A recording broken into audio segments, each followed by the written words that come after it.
Hello, everyone, and welcome back to another episode of Clean Techies, the podcast, as always, sponsored and made possible by Next Wave Partners. On today's episode, I interviewed Ryan Gavin of Schneider Electric, and we discussed microgrids on a very kind of broad standpoint: what they are, what they can accomplish, what are the benefits of them, what are some of the challenges of creating and building these microgrids. Just had a very interesting conversation at large, and I hope you enjoy today's episode. All right, welcome to the podcast, Ryan. How's it going today? It's going well, Silas. Thank you. How are you? I'm not too bad. It's a beautiful day in New York City. You're in Toronto? Is that correct? I was living in Toronto the last couple of years, but with COVID and everything that came with it, I relocated to Halifax, Nova Scotia, to wait things out and see how the world changes over the next few months. Yeah, it's a different place for sure. Well, very good. Well, I appreciate you coming onto the podcast. I guess, for everybody listening, could you just give us a bit of background, kind of what you're doing with Schneider, how you ended up here, just kind of whatever really comes to your mind to chat about. Yeah, for sure. So I guess we'll take it back to my mechanical engineering degree, where I entered the workforce as a project engineer for a telecommunications company. And the experience, mechanical and electrical projects, integrating generators and switchgear and UPS systems, HVAC systems into buildings, got me exposed to the electrical world, where I came across Schneider Electric.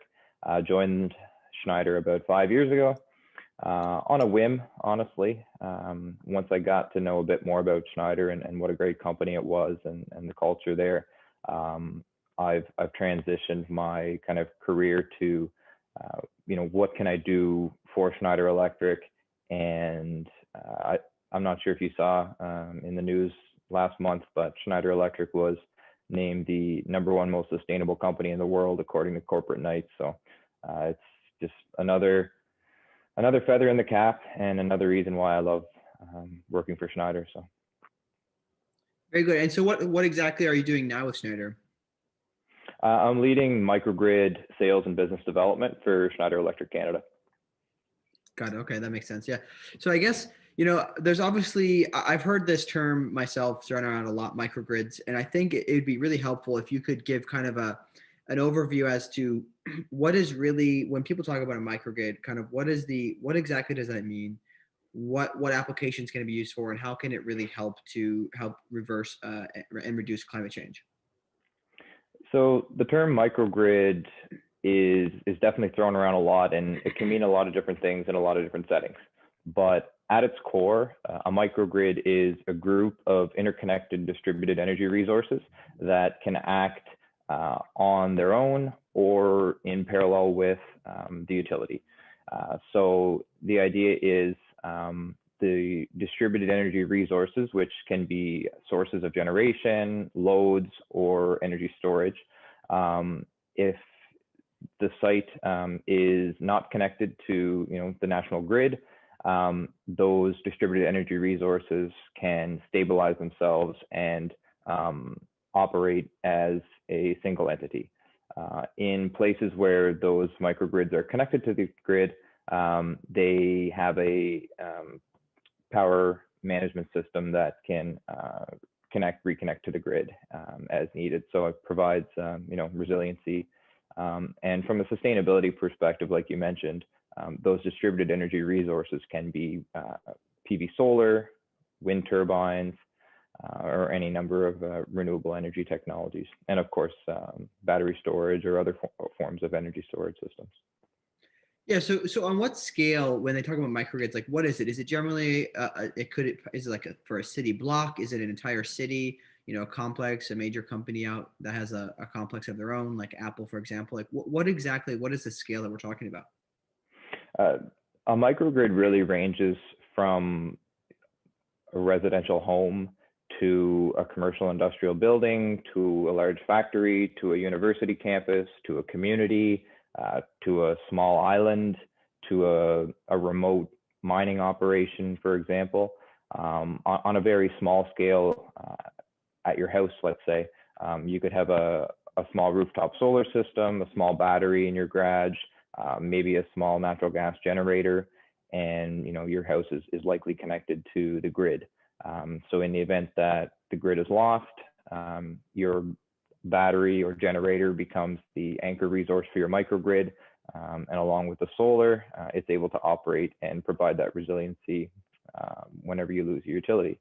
And when the utility is present, your solar and energy storage are providing sustainability and energy savings to your home. If we think of that application to a larger building, in a city, for example, there's less real estate to put large solar arrays or wind turbines, obviously, but there are small rooftop solar systems that could be implemented with energy storage, flexible loads, control systems, and obviously those facilities are grid connected as well. Remote mining operations or remote communities. Being in Canada, there's almost 300 communities across the north that rely on diesel power for their electricity.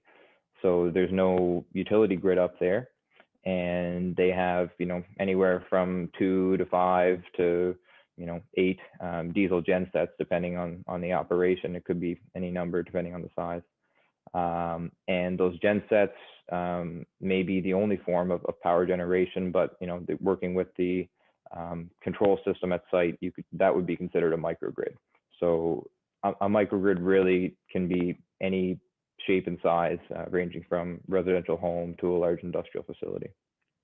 Got it. And so generally, have you seen that it's better to have one that's, obviously in certain circumstances, it needs to be that way where it's entirely separate from the grid. But it sounds like there could be it's pretty good to have it coupled with the grid because it's really just creating a better resiliency. And then could you maybe talk about the benefits of if it is connected to the grid? Like what if you have a microgrid for your house? What are the savings for that? Is there any benefit financially? And then what if you did, what if a larger, maybe a small city also had their own microgrid? What are kind of the benefits there? Yeah, sure. So at a residential scale, if you have a microgrid at your house, and this came up recently with the Arctic temperatures that hit Texas and really brought the temperatures down to a point where it was affecting local natural gas plants and also the coal-fired peaker plants and freezing water lines, freezing natural gas lines, and the electricity and natural gas supply that the residents relied on to get to their homes was failing, and they were without heat and electricity. So from what does a microgrid do to protect against that is that it provides you that resiliency by having some energy storage or capacity to generate solar electricity at your house, and not rely on the greater grid. Whenever the greater grid is connected to your home, there's financial savings that are available, of course, because your solar PV or whatever distributed energy resources you have at your home are offsetting the electricity or natural gas that you would be otherwise purchasing from the grid. So there's a lot of solar installers and renewable energy installers will provide you with what the ROI is expected for your house if they were to install an energy storage and solar array. So there's definitely some financial savings. There's definitely resiliency play. And of course, there's the sustainability play as well. Yeah. So one thing I'm curious to understand too, that's just kind of, especially being in New York City, what are the kind of the major components if you were looking at a commercial unit? Let's say there's a building that they just want to have their own microgrid to power the building.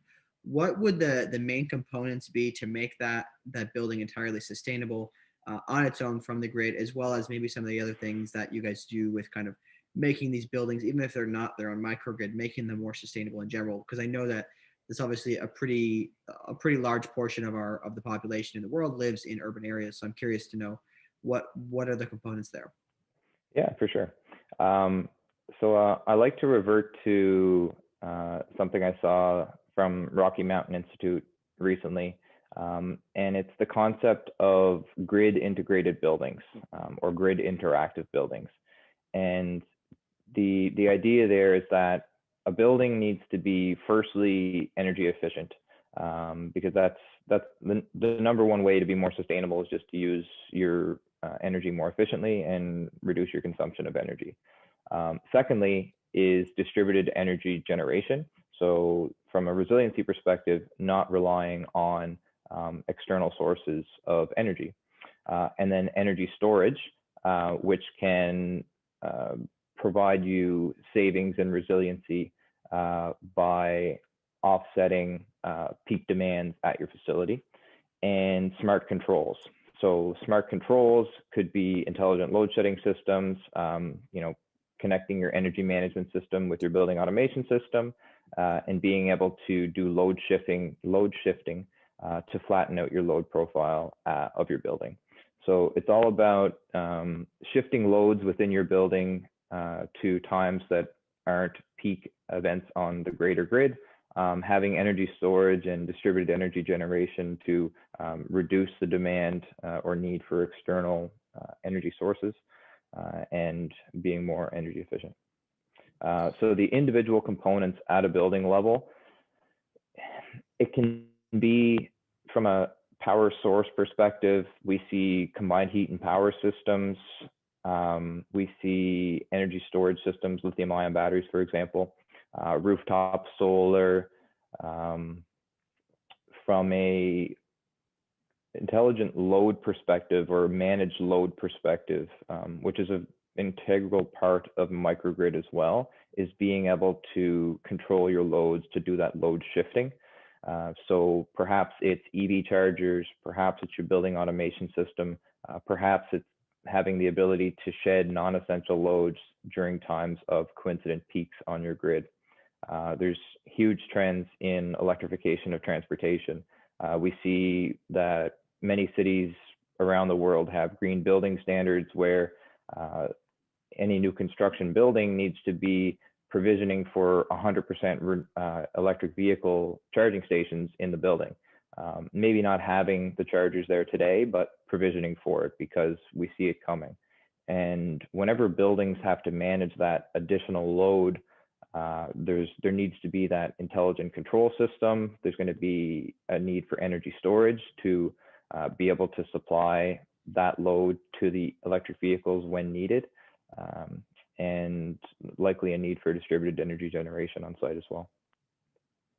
Got it. Yeah. So that actually reminds me of, I think I heard recently that New York had even asked or created some type of law that would require existing buildings to take measures to make them more sustainable. So, I understand that that's generally a pretty expensive process.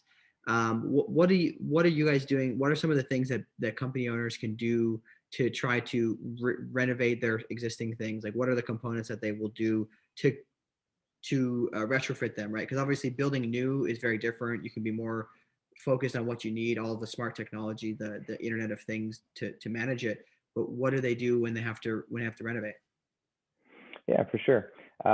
So from an energy efficiency perspective, there's a lot of companies that are offering, deep energy efficiency retrofits. So a lot of times it'll start with an energy efficiency audit of some sort. For buildings that are looking to integrate renewables or integrate a microgrid into an existing facility, a lot of times it also does start with that feasibility study. And if the existing electrical system, can be modified or modernized in a way to implement, a microgrid controller, communications to some of the breakers that controlling some of the downstream loads. So there's a lot of retrofit options for integrating microgrid controls into existing buildings. And then it all comes down to, what distributed energy resources or sources of storage can you implement in your building. So a lot of times that, it starts with a feasibility of some sort, whether it's on a distributed energy and microgrid feasibility study. But likely the first step for a building would be to do the energy efficiency audit to make sure that they're using their energy in a efficient manner today. Yeah. So one thing I'm also curious about is what would you say are some of the trends for new construction, right? Obviously, if they're looking to to be more sustainable in general, is there a difference in kind of how they're building the buildings from an architecture standpoint, just at large, to make it more sustainably, better insulation or something like that, that would help to create this more sustainable type of commercial building? Yeah. So, well, first off, architecture and civil construction is definitely not my strong point, being a mechanical, electrical background. But what I am seeing is that there's obviously the LEED standards for energy efficient buildings. Here in Canada, we have Canadian Green Building Code or Green Building Standard, where they're actually developing net zero standards for buildings. So that's, every new construction building will need to be net zero carbon emissions. So that's definitely a trend that we're seeing, and that's what's going to drive the sustainability of new construction and even existing buildings, is policy from a codes and standards perspective, as well as the municipalities and the local governments implementing bylaws and energy plans, and also government incentives to incentivize some of these retrofits as well. Yeah, that makes sense. That's obviously a huge topic. Is how much does government involvement help with that progression? I know that a lot of people in general are opposed to regulations for the regulations, but I think that in this case, like it's necessary, right? It's necessary for us to move the needle forward, because sometimes, unfortunately, entrepreneurs or business owners are just going to fall behind. Um, One thing I'm curious, are all the technologies already developed in place to consistently and on at scale to build these new sustainable buildings, kind of these buildings of the future? Is that all, are all the technologies there, or is there still areas that need to be developed, or maybe areas that significantly need to be improved? I think that there's a number of technologies that exist today that will allow buildings to be built net zero and grid interactive, grid integrated, right? And there's definitely, the technologies are being also developed, and algorithms that are going into energy management systems are being developed. So a lot of it is software development as well, that's going into energy management systems. So for example, as a lot of the energy markets are being in like the deregulated energy markets, where there's coincident peak programs, demand response programs, and stuff like that. There's companies that are developing algorithms, technologies, APIs to be able to allow buildings to react to forecasted coincident peaks. So it's one thing, for a company to develop an API with algorithms that are predicting when buildings are going to face a peak situation and face high demand charges. And it's another thing for that building to have the load flexibility and control system in place to actually be able to mitigate those charges. So that's more on a cost perspective, but it is all kind of tied into the whole microgrid concept. So one thing I don't know if you can speak to this or not is, I'm curious if all of these, there's obviously probably many companies developing these softwares to track and forecast load demand. How can they be integrated with the utilities, right? Because I'm assuming that there's got to be some type of compatibility there, and unless it's adopted across the entire utility, how can that be managed? Are you aware of how that works? The utilities definitely need to have an involvement with this, and obviously it's the utilities and the regulators that are implementing these, coincident peak programs and whatnot. But what a lot of the software and API providers are doing is, looking at the day ahead pricing. They're getting the information from the utility, so obviously the utility is making that information available. And on the other side, it's the interconnection requirements that customers have to work with the utilities on for net metering and for interconnecting distributed generation as well. So there's different roles that utilities are playing on that front. I'm definitely not a utilities expert by any means, but Yeah, that makes sense. Well, one thing I'm also kind of just wondering is, in general, what do you see and what have you noticed are the biggest challenges to drive this innovation forward and to continue to get businesses to adopt this? one of the primary, I'll say, hesitation or roadblock is the energy cost. So if I look at the landscape in Canada and the customers that are adopting microgrids, and it really comes down to cost. Is by adopting energy storage and renewable energy, is it going to actually save them money? And we're getting to a point now where it is.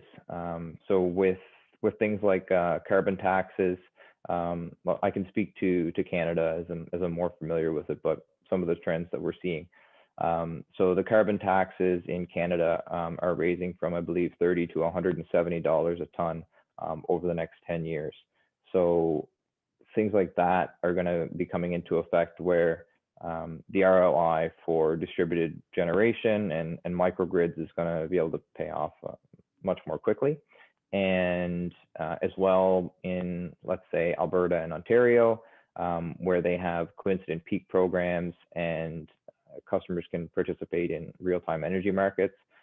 There's a lot of opportunities for customers to realize savings from investments that they make into microgrids by making their facilities, interactive with the grids. So, and of course, in areas in Canada where the communities are relying on diesel generation for electricity, there's going to be carbon tax penalties, as well as the high cost of transporting diesel fuel to those communities and to those remote mining operations.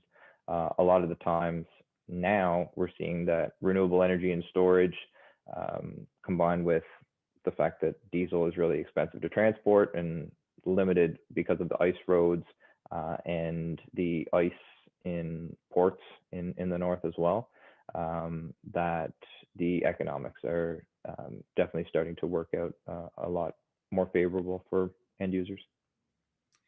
Yeah, and I think that, I mean, I guess maybe you could speak to this too. Do you have kind of an understanding of how the the traditional kind of real estate development mindset is? Because based off of what I've seen, and especially in the U.S. and Canada, I think Canada's been a leader on this.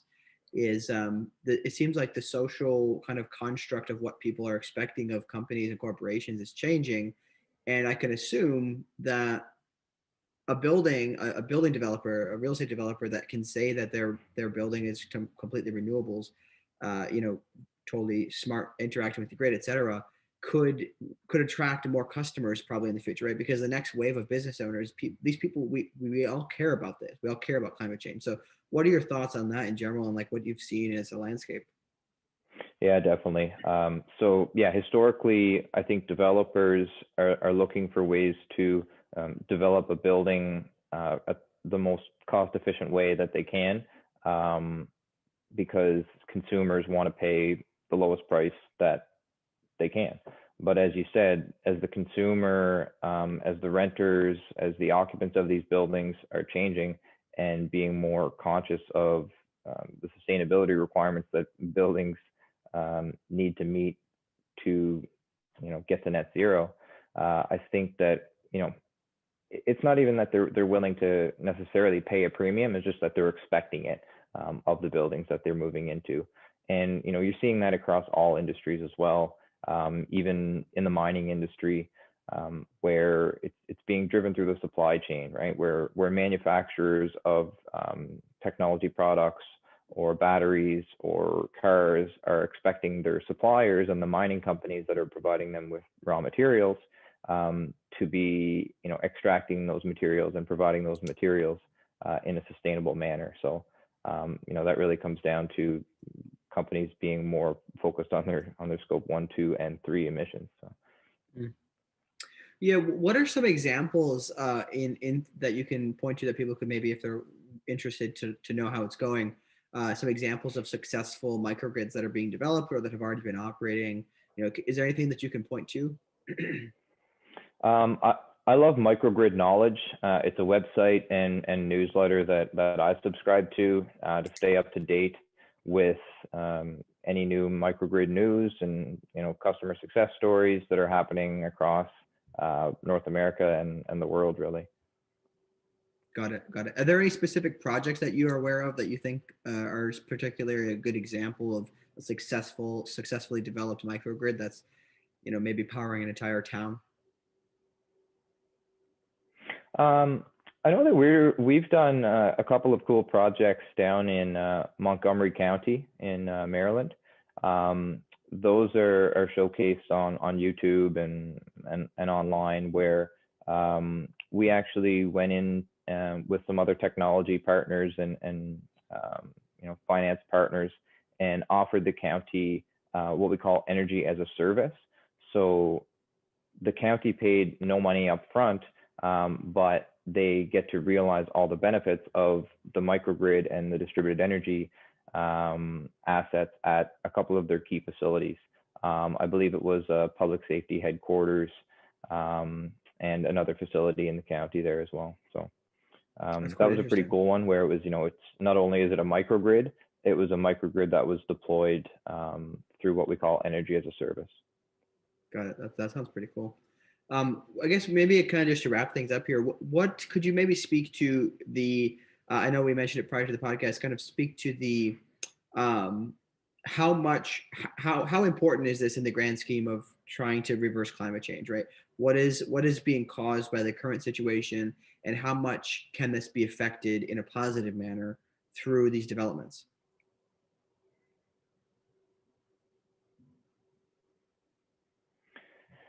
I think the potential and need to decarbonize buildings is huge.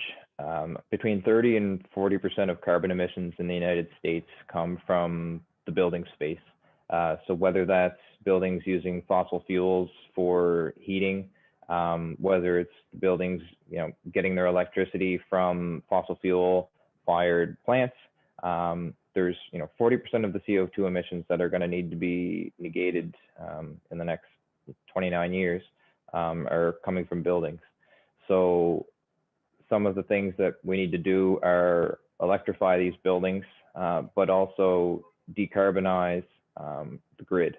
So electrify the heating and ensure that all the buildings are being supplied with clean energy, clean electricity.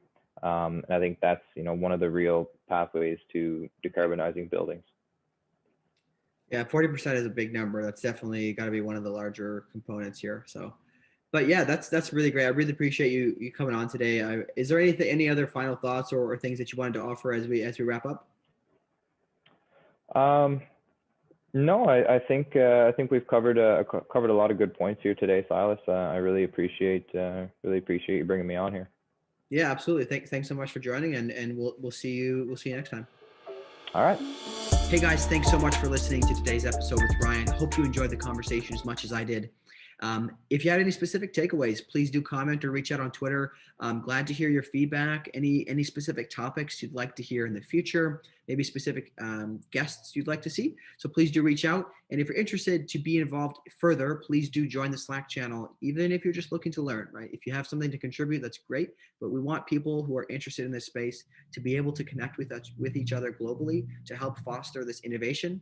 And I also want to take a second to break and mention our sponsors. Nextwave Partners is who makes this possible. So if you have any specific energy or tech recruitment needs globally, Nextwave Partners is the one for you, especially when it comes to more difficult types of searches, things that are not just easily found in the market, which is a lot of the people listening to this podcast, right? A lot of these firms are doing new things, are going to have to find skill sets that aren't exactly available, right? They're going to be people who are in that leading edge. So please do reach out to Nextwave. You can learn more and reach out through the website at next-wavepartners.com.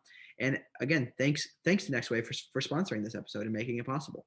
So as always, guys, thanks so much for listening. Really appreciate the support, and we look forward to seeing you next time.